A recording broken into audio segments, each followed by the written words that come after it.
আমি প্রথমেই বলছি, আমরা সবাই বাংলাদেশি। পাহাড়ি, নন পাহাড়ি, সমতলের মানুষ সবাই এক। এগুলো নিয়ে পার্থক্যের জালে আটকে গেলে চলবে না। আমাদের পার্বত্য চট্টগ্রাম নিয়ে কিছু বিদেশি শক্তি নীল নকশা ও ষড়যন্ত্র করতে চায়। সেখানে কিছু লোক নিজের পরিচয় লুকিয়ে অন্য দেশের এজেন্ট বা দালাল হয়ে কাজ করছে। এটা কঠিন বাস্তবতা। যখনই উত্তেজনা সৃষ্টি হয়, তারা পরিস্থিতিকে এমন ভাবে ঘুরিয়ে দেয় যে রক্তপাত পর্যন্ত ঘটে। সম্প্রতি খুব দুঃখজনক ঘটনা ঘটেছে।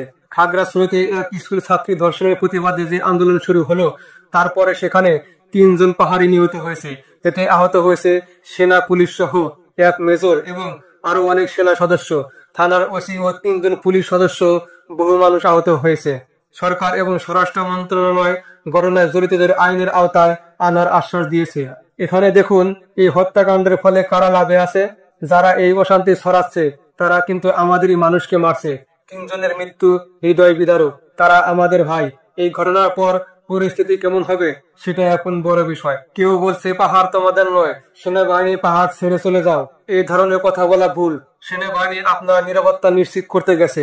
তারা আপনার পরিবারের সদস্যদের মতোই আপনাদের নিরাপদ রাখতে, ব্যবসা করতে, কাজ করতে সহায়তা করতে গিয়েছে। যারা উত্তেজনা উস্কে দিচ্ছে তাদের ফাঁদে করে কেউ এমন কাজ করবেন কেন, আমি সেটাই বুঝি না। স্কুল ছাত্রী ধর্ষণের প্রতিবাদ স্বাভাবিক এবং অবশ্যই হওয়া উচিত, কিন্তু ষড়যন্ত্রের ফাঁদে পড়ে কেউ আইনি উপায় ছেড়ে সহিংসতা করলে সেটা গ্রহণযোগ্য হবে না। পার্বত্য চট্টগ্রাম বিষয়ক উপদেষ্টা বলেছেন, এই আন্দোলনের পিছনে অন্য কোনো শক্তির ইন্ধন থাকতে পারে। অবৈধ অস্ত্র নিয়ে যারা মাঠে আসে, 144 ধারা ভঙ্গ করে যারা অশান্তি করে, তাদের গ্রেপ্তারের নির্দেশ দেওয়া হয়েছে।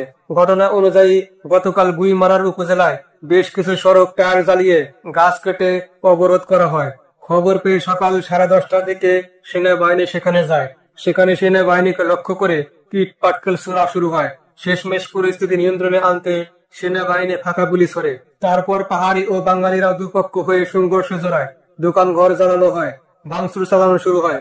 ইউপিডিএফ পোষিত গ্রুপের একাংশের দুষ্কৃতীর হাত থেকে ব্রাশ ফায়ারে 3 জন নিহত হন। এটা অত্যন্ত দুঃখজনক। এখানে পরিস্থিতি প্রায় উত্তপ্ত। সব দিক থেকেই আশঙ্কা তৈরি হচ্ছে। তাই আমি সবাইকে বলতে চাই, ধৈর্য রাখুন, শান্তি বজায় রাখুন। মনে রাখবেন, পাহাড়ের মানুষ ও সমতলের মানুষ সবাই এক দেশের নাগরিক। আমাদের কোনোভাবেই বিভক্ত হতে দেওয়া যাবে না। সেনাবাহিনী, পুলিশ, বিজিবি এরা আপনার শত্রু নয়।